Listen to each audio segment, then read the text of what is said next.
Rockers in Recovery Media is dedicated to carrying the message of addiction recovery through music, news, events, and festivals taking place within and not limited to the clean and sober community. Hey, John Hollis with Rockers in Recovery. I want to welcome everybody to the show tonight. Of course, if you're checking us out for the first time and you want to find out what Rockers in Recovery is all about, Rockers in Recovery has been around since 2008, and we are a media company. And we're dedicated to carrying the message of addiction recovery, and we do it through music, news, events, and festivals taking place within and not limited to the clean and sober community. We have rockersinrecovery.com. You can find our live radio stream, our podcasts, our magazine, and upcoming festivals. The next festival that's coming up here real rapidly is the Free Love of Recovery Music Festival. It's free to everybody. It's September 9th, 2017, 12 p.m. to 5 p.m. at Kirby Park in Wilkes-Barre, Pennsylvania. Come on out and hang out with us. Got some great bands. We have Muddy Shoes and Friends. Muddy's past associations have been Southside Johnny and the Asbury Jukes, along with Billy J. Kramer. We have MiZ, the MiZ Band, the Stickies, and the RAR Special Guest Rockers. David Usikian is one of the special guest rockers. You might know him. He's part of the Hooters. He is a founding member of the Hooters. We have Andy Babe Pace on drums, CC Music Factory and Gary U.S. Bonds. We have some really, really cool people. We got, of course, Don Taylor on the saxophone from Leonard Skinner, and many more special guests that will be hanging out with us. That is, again, September the 9th, 2017, 12 p.m. to 5 p.m., Kirby Park in Wilkes-Barre, Pennsylvania. I want to thank tonight's sponsor for this show, Hope and Grace Recovery Center. They are also a special guest or a special event sponsor of the Free Love of Recovery Music Festival up there in Wilkes-Barre. Tonight we have on Adam Bryan. Adam is, of course, part of Hope and Grace, and we're going to be talking to him. He works diligently with clinical intervention, and he does all kinds of work to be able to help families get together and be able to perform interventions or help the families to, assist in being able to help the addict get into recovery. So the good news is that through, of course, an intervention, a clinical intervention, they get to be able to expose what the issues are with the family and be able to move forward to get everybody help, not just the addict. So that's the first part of the show. The second part of the show tonight is musical guest MiZ, and he's opened up for, MiZ has opened up for America, the Wallflowers, Derek Trucks Band. I mean, it goes on. Blues Travelers, Leon Russell, God rest his soul. He's really done a lot of great work. Derek Trucks Band, he's worked with a lot of different people, and he was, they're going to be playing up at the festival. We're looking forward to having MiZ in the band there and having some fun and showing people that recovery is possible. And let's go to the phones. Adam, how you doing tonight? Hey, what's happening, bud? Good to talk to you. And want to thank you and Jason and the rest of the staff, of course, at Hope and Grace Recovery Center for sponsoring and making possible free events like the one that's going on up in Wilkes-Barre. If it wasn't for organizations like yourself, we wouldn't be able to make these free for the community to be able to get educated and get help and have some great rock and roll and fun at the same time. Appreciate that. Yeah, so, obviously it's really important for us as a provider to be able to support, these kind of events so, people can not only have fun in recovery, but, have some awareness around it. So, certainly our pleasure. Hope and Grace tries to give back anywhere that we can.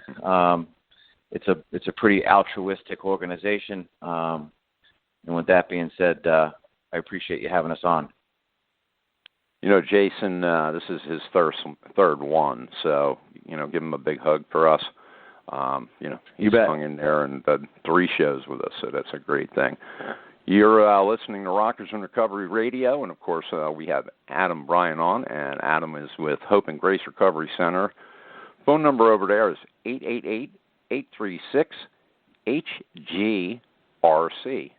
And you can check them out at, what's your website, Adam, so that way they know?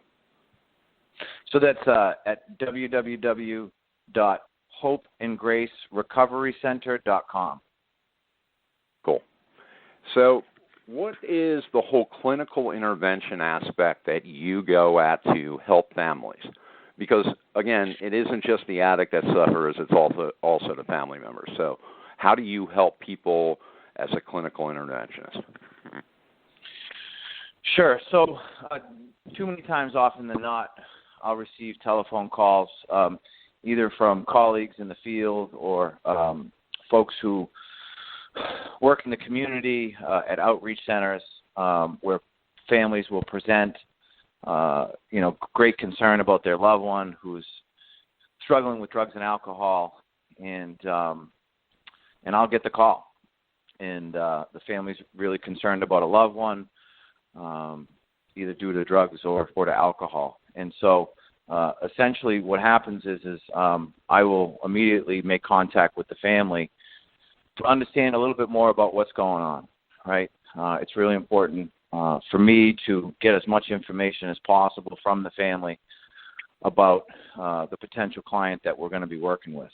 I spend a lot of upfront time with the family trying to understand, who fills into what role, right? Is it a mom and dad? Is it a husband and wife? Is it a sibling? And so, the majority of the calls that I receive today are mostly parents that are concerned about their children.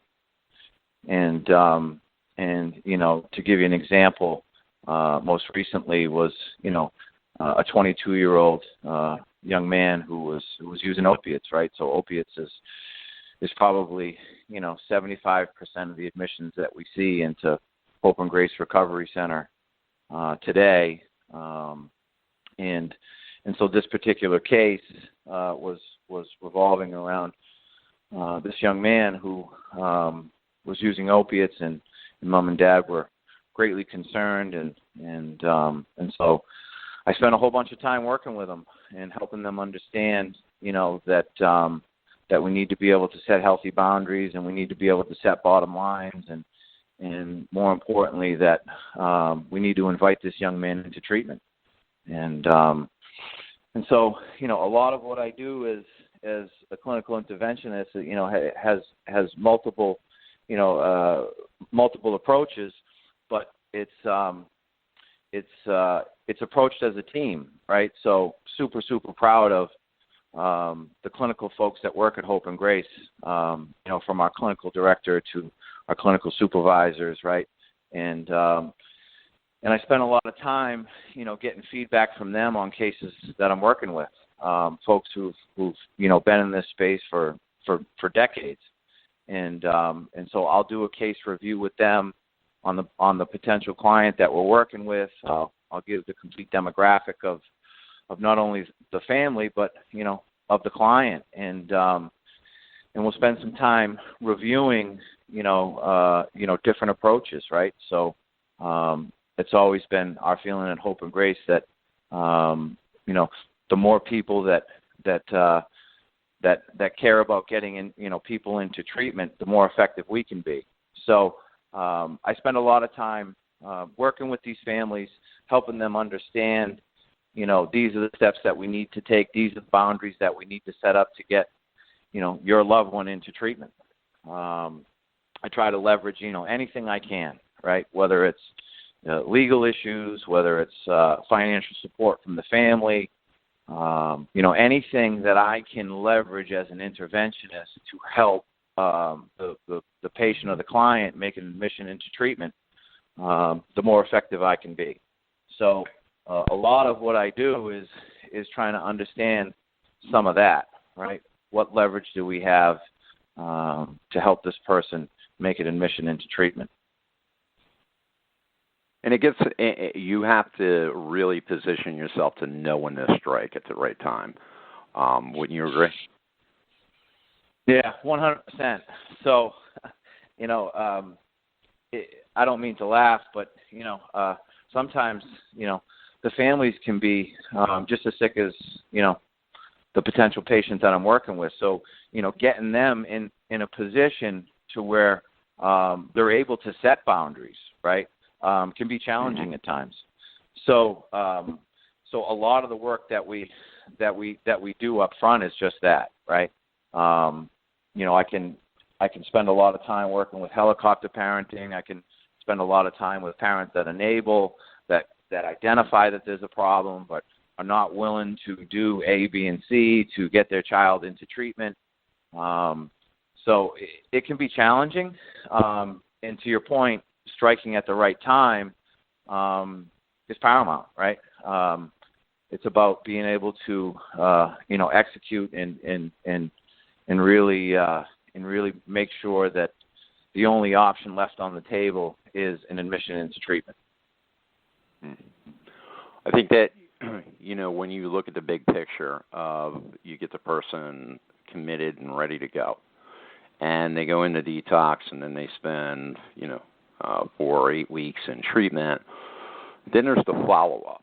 And are you part of that whole all the way through? Are you following up after treatment? What is the process for the aftercare?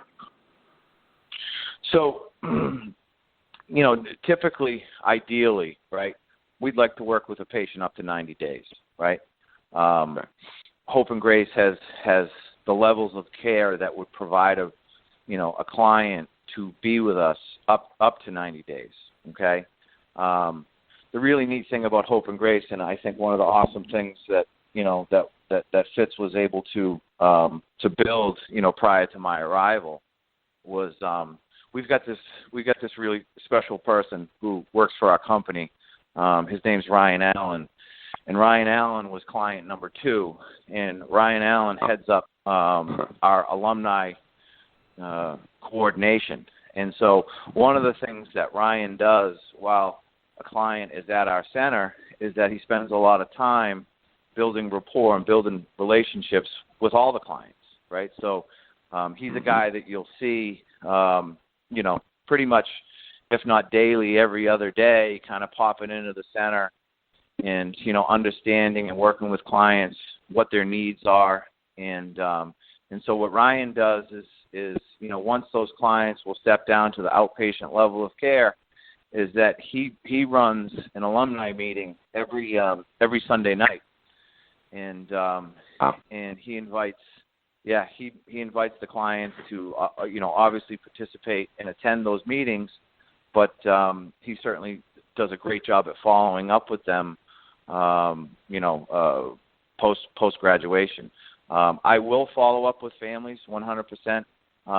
There's something really special about what I do when we're able to facilitate and execute a successful admission into treatment, right? And so there's, hundreds of families that still reach out to me, and I follow up with them, and I've got great relationship with.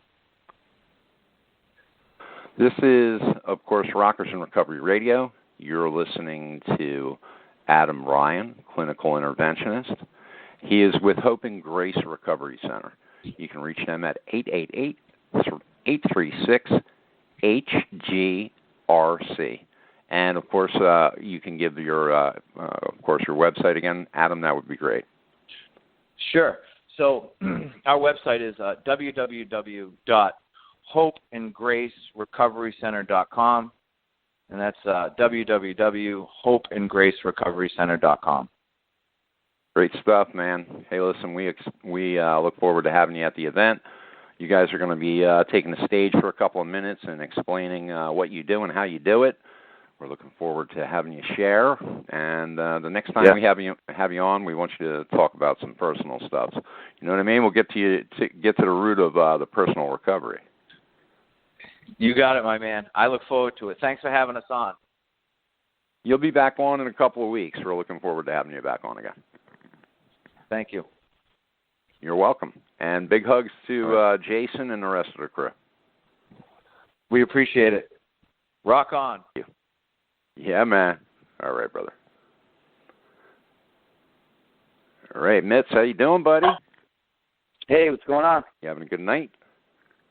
I am, yeah. Just having a nice, relaxing night at home here. Loving it. Well, listen, we ran a little bit late on the last episode, but I added some time to this one so that way we and you can chat. Yeah, no worries. We have the festival coming up, and you're a part of it. And we're really, really digging the fact that you're coming to share some hope through music. Free Love of Recovery Music Festival, September 9th, 2017, 12 to 5 p.m. Kirby Park. Gates open at 11:30, and you'll be coming on around 1 o'clock in the afternoon. What do you think of the whole? What do you think of the whole layout of the Rockers in Recovery Love of Recovery Music Festival? What do you think? I think it's a great idea, and I'm happy to be a part of it. I was honored that I was asked to do it, and I'm just all about getting out and living life and having fun these days, and sort of.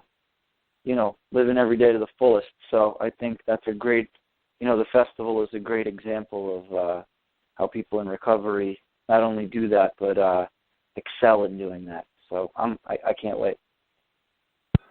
Since you got clean, if I'm not mistaken, but since you got clean, you have opened for America, the Wallflowers, Derek Trucks. Did that all happen while you were clean and sober? Yeah, it sure did.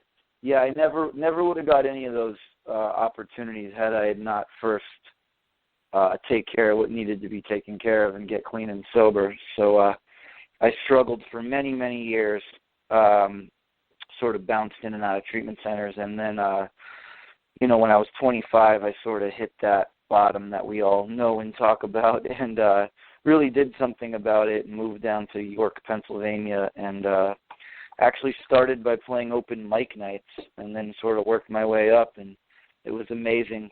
In a year or two, like you said, I was starting to open for some of my heroes and got to hang and meet some of them, and sort of just been on that ride ever since.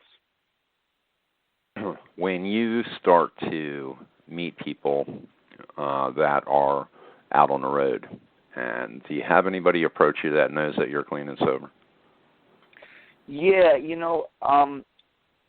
I don't know if this is a good or bad thing. I think it just sort of is at this point, but I sort of put it out there really early on that I was in recovery and that I didn't drink or use drugs. And so that sort of became this well-known fact, so everybody who sort of knows anything about me or is familiar with my music. I mean, I have songs, a song called The Dope Sick Blues, so it was pretty obvious. And sometimes in certain ways I regret it and I want to be a little more anonymous, but kind of too late. So I think the one good thing about that, though, is that people do know that I'm in recovery, and I know there's sort of this, I don't know if taboo is the right word, but when people hear that you're a traveling musician, they're like, oh, wow, oh, man, that must be so hard to, oh, geez. And I have friends who are roofers, I think, that have a harder time keeping away from drugs and alcohol. For me, everyone knows, that I don't party anymore. So no one is showing up at my shows with free mounds of cocaine. You know what I mean? And it's kind of worked out for me. I couldn't even remember the last time someone has actually offered me drugs. It's kind of funny, man, because, when I don't know about you, but when I was using, nobody was showing up with mounds of cocaine either. Anyway, right? Yeah. It was just dark, depressing. They were usually looking at me to provide it. Yeah. Yeah, well, no one wanted to be around me. I mean, that's for sure. You know what I mean? It was just miserable. There was no fun whatsoever involved. A lot of like frustration and sort of ticked off band members and stuff like that. So yeah. I hear. Yeah, it wasn't. I mean, hey, listen, recovery definitely shows you how miserable your life was. And, when things start to get better and your life starts to get better, you start to look back and you start to think to yourself, oh, my God, how did I even survive half of the stuff I went through? Yeah. Well, that's sort of my new kind of footing on all this. I struggled with kidney stones really bad. I actually just passed one last weekend, a huge kidney stone.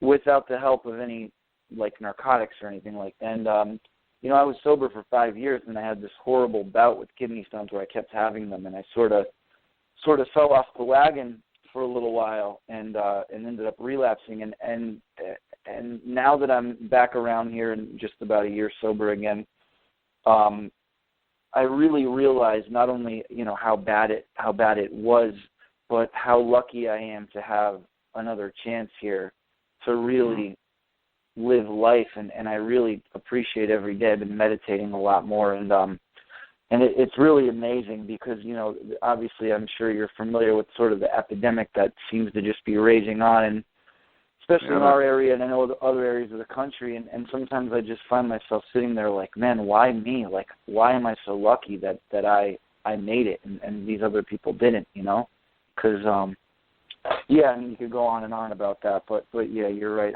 I really sort of my new footing on life these days is really to sort of not waste the day, and to really realize how lucky I am to still be here. Not only that, but to be healthy and to be able to go out and play music and be with people that I love, and spend time with my family and friends. It really is. I know it sounds cliche, but it really is a blessing. Well, one of the things that, and I'm glad that you shared that with us, because I know a lot of people, myself included, that have had pain issues, and for me, I was one of the cocaine guys from the 80s and from the 70s. You know what I mean? So for me, cocaine was the drug of choice along with alcohol. So when I injured myself 7 years into my recovery, I had injured my ankle and took some pain medicine. Well, I got to tell you, something, you think to yourself, well, okay, well, it's prescribed by a doctor. It's not going to bother me. I'm going to be okay. There's nothing wrong with this. And the next thing you know, you're twisted. So through that process, just like yourself, I learned that, something, doesn't matter what it is. Once you put it in, it's done. And, I always understood that in a first step, so to speak. But, something, that clarity in my mind that a doctor was giving it to me, and it was going to help with the pain, really, really was something that I needed to understand, that in the future, if something like that was to happen, I need to start letting them know who I am, what I am, and I need to start involving other people that are surrounding me in my recovery process to say, hey, listen, something, I'm in excruciating pain. This is what's happening. What should I do? And 9 times out of 10, everybody's throwing a bottle of Motrin at me and telling me to shut up. No, so. Yeah, you really nailed it right there, though. I mean, you kind of hit on all the important points. I really think we're lucky to live in the time that we do live in now. I mean, 100 years ago, we didn't have 12-step programs, and we didn't have all these amazing outlets that we have now. And another amazing thing that we have this day and age is, the different sorts of like opiate-based pain meds. That's what they gave me, some new thing, I guess, now that, isn't an opiate. It's funny, I had the doctor explain it to me twice. I was like, you're telling me it's, like I really wanted to be sure I wasn't taking anything that was going to mess with my mental state. But I'll tell you what, it really helped a lot. Like I said, I get these chronic kidney stones, and the pain it's like off the chart. It's unbearable. And they really got me through. It took me 10 days, this is like 2 weeks ago here, to pass this stone. And I just felt lucky that, in this time, we have all these amazing outlets. And not only that, but to surround yourself with good people, So that's what I did this time, and sort of made it through no problem. It was funny, the last time, I knew I was having a kidney stone. This was a couple of years back, and I told the doctor straight out, hey, no, I'm in recovery, can't have any opiates or whatever. And he just came right back in the room and just injected me right away. He was like, yeah, I'm giving you some Dilaudid now.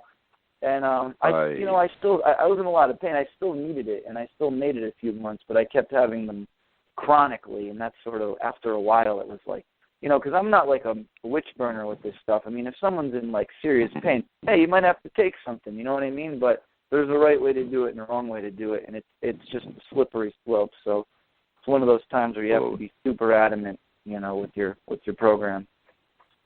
Yeah, and the people around you, telling on yourself and letting people know what you're thinking and what you're doing. Absolutely.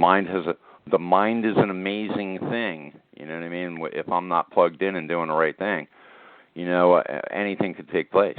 And I've seen that in my own behaviors over the years. So, by the grace of God, I get to sit here today and talk about it. And you're absolutely right.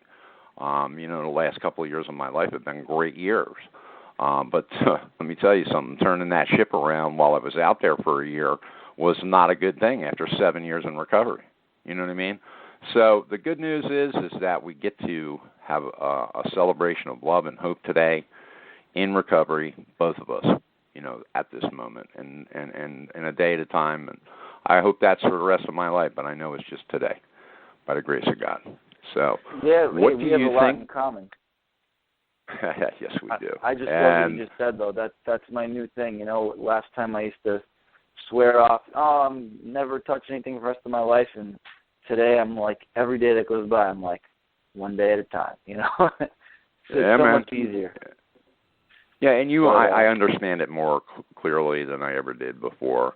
And I think part of it is, I went over 50, and you get to 50, and you really just don't give a shit what anybody thinks anymore. Pun intended. You know what I mean? But the end result is that it's about what I feel about me, and what is my love for myself.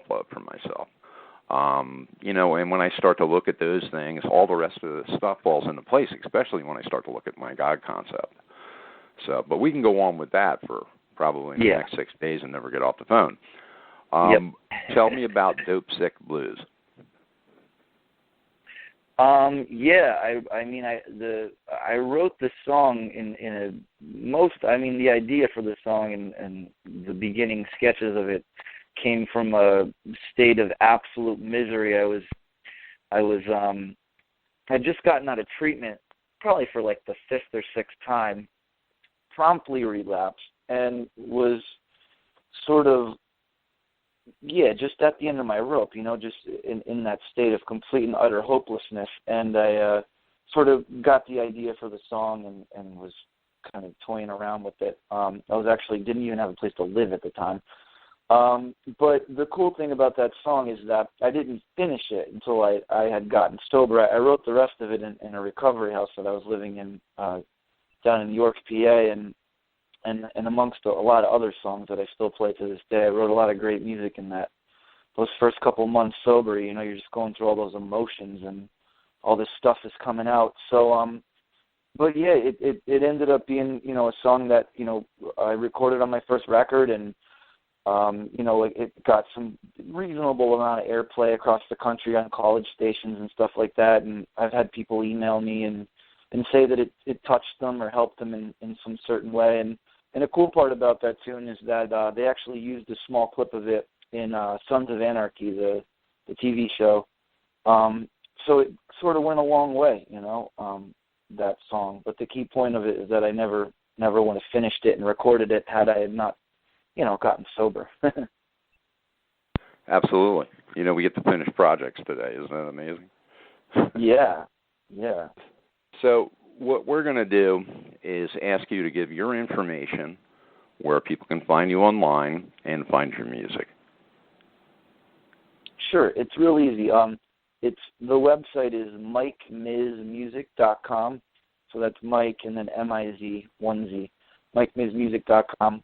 And it's pretty much Mike Miz Music or Miz Music.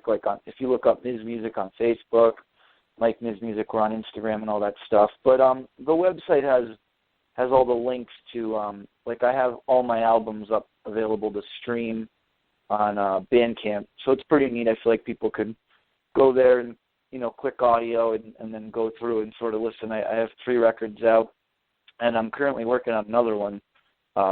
Which it's sort of, we're just really taking our time and doing it right. I'm not actually sure when it's going to be released, but I'm really excited about it. But yeah, I hope people could pop on over to the website or Facebook or whatever and watch some of the videos and feel free to say hello.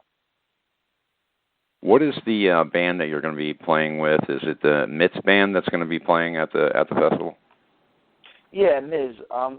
My last name is Mizwinski, and over the years, everyone called my father Miz, and then I started growing up. Okay. They started calling me Little Miz when I was a little kid.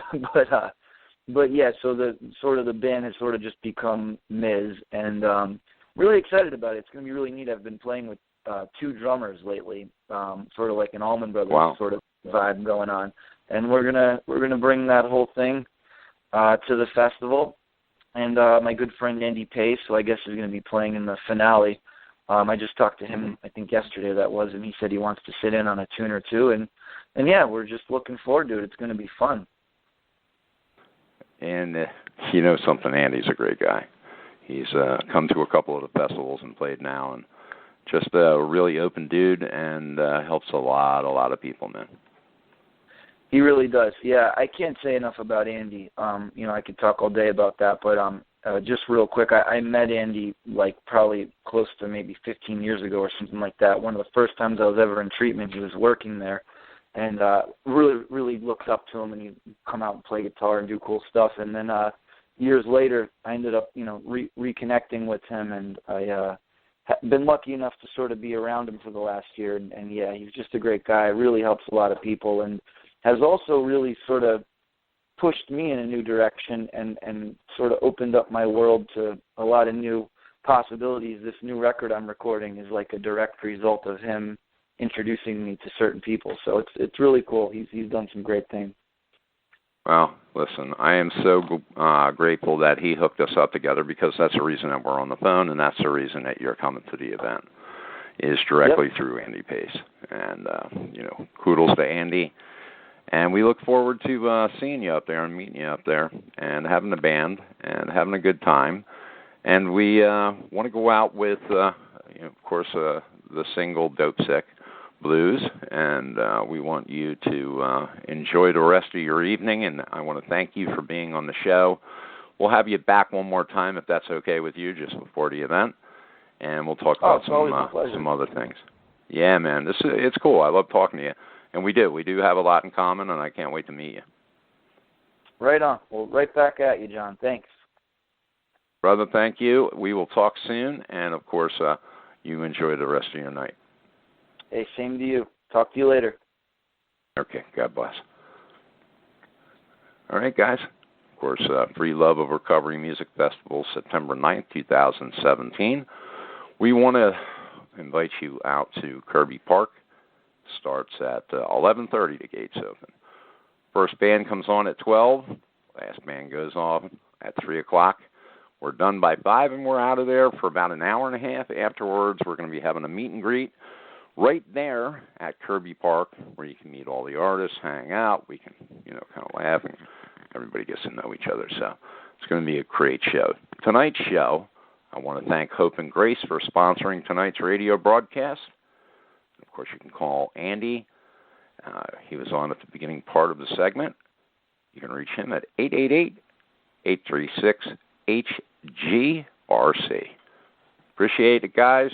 And, of course, here's Dope Sick Blues by our friend MiZ.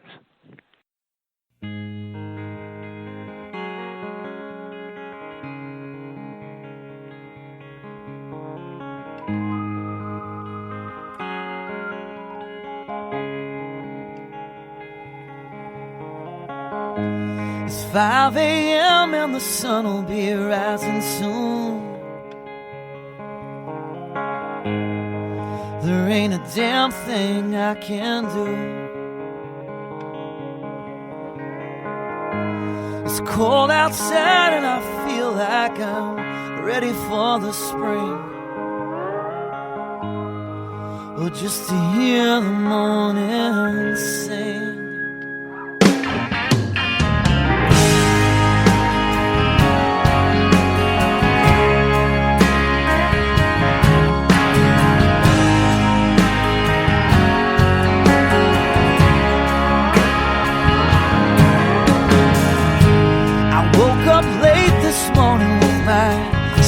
All drenched in sweat, just trying to get used to living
sticking that needle in and I still don't see no reason why.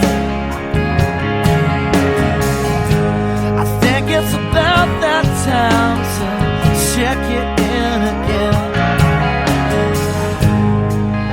You can easily see why. You can easily see. Ooh, baby, won't you take me down nice and easy? 'Cause somebody told me once you'll never leave me. Well, ooh, baby, won't you take me down nice and slow? 'Cause I got nowhere else to. Now all that fire inside just got smeared into the ground. 'Cause all my dreams brush past me like a stranger in a crowd. And then the voices scream so loud.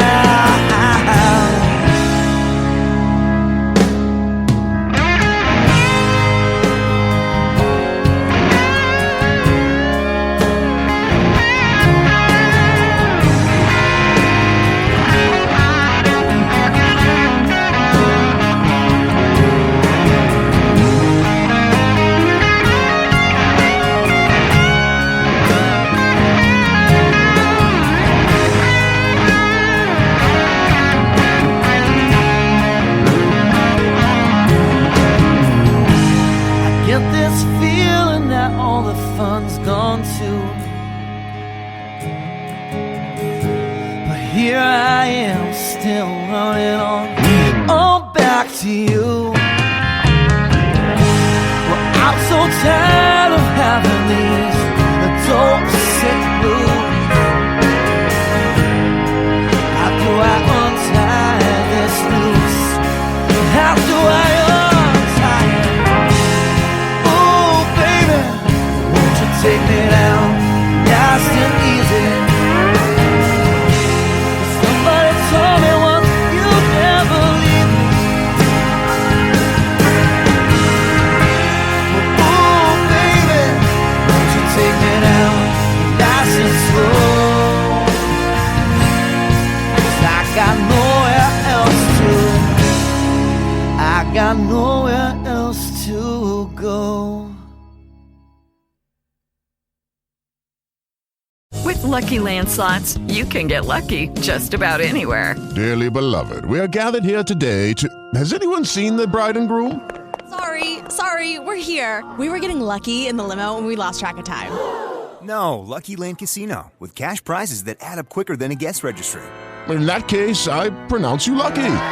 Play for free at LuckyLandSlots.com. Daily bonuses are waiting. No purchase necessary. Void where prohibited by law. 18+. Terms and conditions apply. See website for details.